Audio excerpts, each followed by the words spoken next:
Ni merupakan soalan-soalan yang biasa akan attend ataupun akan dapat approach daripada orang-orang yang nak baru macam nak buat investment. Okay, so biasanya kita tanya, hai, boleh tahu lebih lanjut tak berkenaan investment ni? Kalau I invest hari ni, okay, and then berapa return yang I boleh dapat by next year? Okay, so kalau next year I boleh dapat banyak macam tu, and then kalau dalam 5 years I dapat pulangan lebih kurang sama, maksudnya banyak ni untuk I boleh dapat. Ish, takkan banyak tu je boleh dapat, takkan saya dapat lagi banyak lagi dalam investment ni. Okay, basically those kind of question yang orang akan directkan kepada I, ataupun diorang akan tanya, tu adalah question-question biasa investor akan tanya, sebab itu je benda yang penting orang tahu. Okay, so video kali ni I just akan sharekan dengan you guys secara briefly, okay, secara paling simple yang boleh berkenaan this kind of investment. Tunggu apa lagi? Let's go.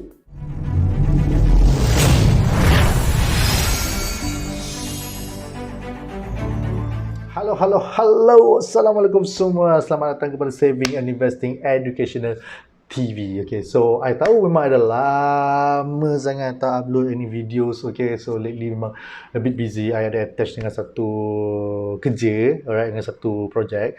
So benda tu takes some time. Sepatutnya target ni dalam sebulan 2 bulan je nak set up benda tu. Okay, tapi takes a while. Sampailah baru ni baru settle semua.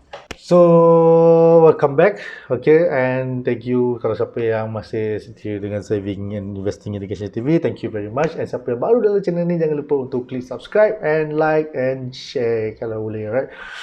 Okay, so biasanya lah kan, orang akan directkan I this kind of questions. Okay, orang akan direct I melalui Instagram ke Facebook ke, ataupun direct message I ke, ataupun yang sendiri jumpa I ke. Okay, biasa dia akan tanya I, ataupun bila dia tahu I buat macam portfolio planner ni, okay, orang akan tanya I, okay, so I want to know more about this investment. I nak tahu lebih lanjut berkenaan this investment, alright.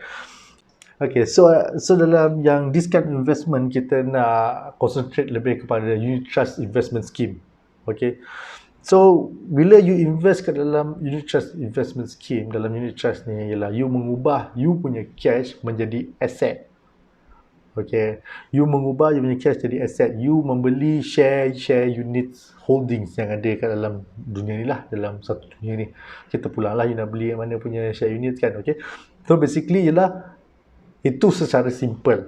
Okay, yang I nak you guys tahu as an investor, bila you give your money, you membeli asset.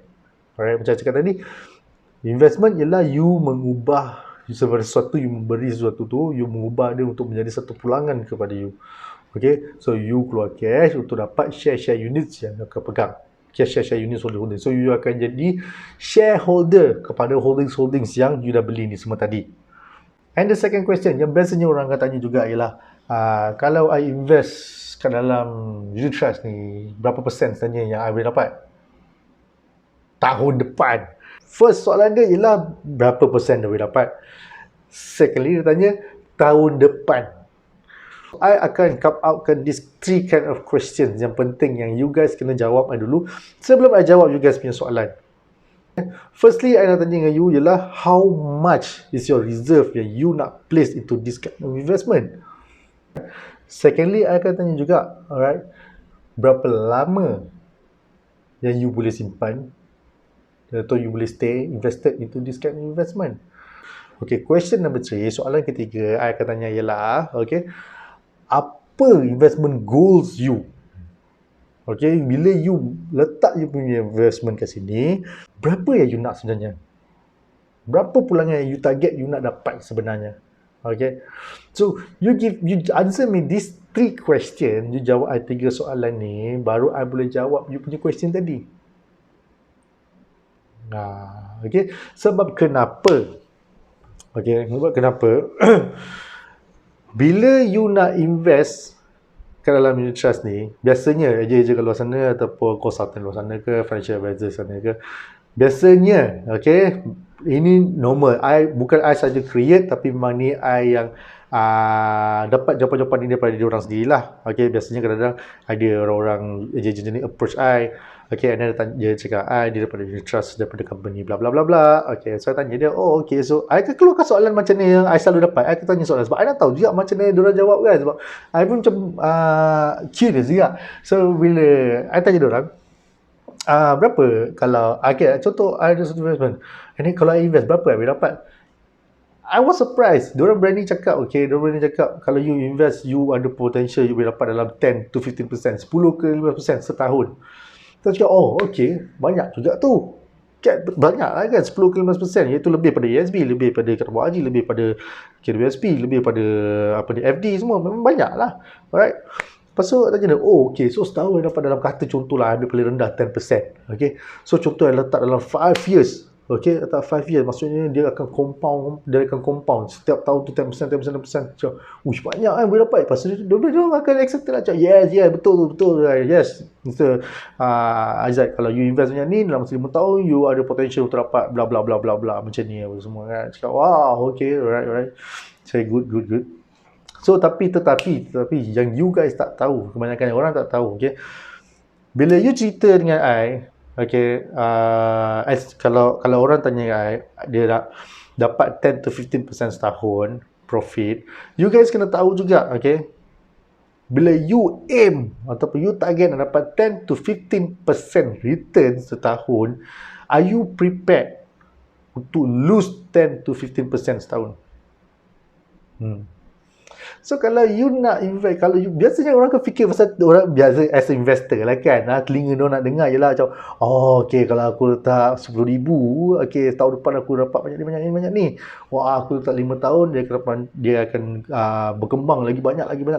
Kira kalau kita bagai okay, banyak. Tapi orang tak tahu, within that range, okay, you may lose juga, ada potential untuk lose. So you kena prepare pada awal. Kalau you target you nak dapat 10 ataupun 10 ke 15% of return, you kena prepare je untuk lose, okay, untuk rugi dalam 10 ke 15%. Alright. Jadi bila you dah prepare you punya mindset yang you ada juga potential untuk lose macam ni, bila keadaan market yang tak menentu, bila you tengah lose, you dah prepare, you kata, oh okay, itu dia cakap lah, memang ada kebarangkaian jadi macam ni semua. So okey lah. So diorang tahu benda tu memang ada potential terjadi. So kalau diorang dah tahu, and then diorang macam, diorang tahu mental diorang punya emosi, diorang punya mental diorang tak boleh terima, diorang takut semua. So jangan invest kat dalam that kind of investment. Alright. Sebab dalam unit trust scheme ni, okay, dia ada risiko-risiko yang berbeza. Alright, tak semestinya macam cakap, tak semestinya you invest tu you akan terdedah kepada 10 ke 15% punya return. Okay, you boleh dapat juga dalam 3 to 4% punya return juga, ataupun above than that pun boleh pergi. Alright, so it actually depends on the risk yang you berani carry, okay, yang you boleh berani terima. Alright, sebab risiko dalam unit trust ni, dia ada low risk, ada medium risk, ada high risk. Alright, so before kita nak invest into unit trust, kita nak tahu dulu kita punya karakter dulu. Tak semestinya satu jenis fund, okay, ataupun satu jenis dana yang boleh berjana, yang berpotensial, okay, untuk menjana 10 ke 15% return sesuai untuk semua orang. Tak. Ada setengah orang dia tak boleh. Bila benda tu drop saja, dia dah tak boleh handle, dia crash, tak boleh handle. Kenapa rugi, sebab dalam kepala dia just fikir setiap tahun dia untung. So tak boleh. Okay, so bila ada yang klien yang jenis macam ni, you tak sesuai untuk invest dalam yang berpotensi dapat 10 ke 15% macam ni. Okay, tetapi tak semestinya you tak sesuai untuk invest langsung. Yes, you boleh invest, tetapi ada dana lain yang lebih sesuai untuk you, yang lebih rendah risiko dia. Jadi macam unit trust ni, kadang-kadang orang cakap juga, oh, okay, so kalau I dah invest dalam unit trust ni, berapa lama I nak stay invested? Tu soalan kedua biasanya lah. I akan tanya juga dengan konsultan kat luar ni semua kan, biasanya konsultan lain lah. Sebab biasanya dia akan jawab, okay, you kena stay dalam 3 tahun, 5 tahun, okay, that's the best time lah, you kena tunggu semua. Yes, it's true, memang betul. Kalau the best time is 3 ke 5 tahun, at least pun you kena stay semua. Tetapi ada setengah investors, dia ada that kind of money, okay, tetapi dia tak boleh stay invested sampai ke 5 tahun. Dia tak boleh. Dia nak pakai mungkin dalam 2 tahun ataupun tahun depan dia nak pakai. Okay, So dia tak boleh tahan, dia tak boleh tunggu sampai ke 3 tahun ni kata. Oh, duit ni reserve yang dia nak place ni tadi, reserve yang dia nak buat placement ni tadi, dia tak boleh, dia akan pakai nanti.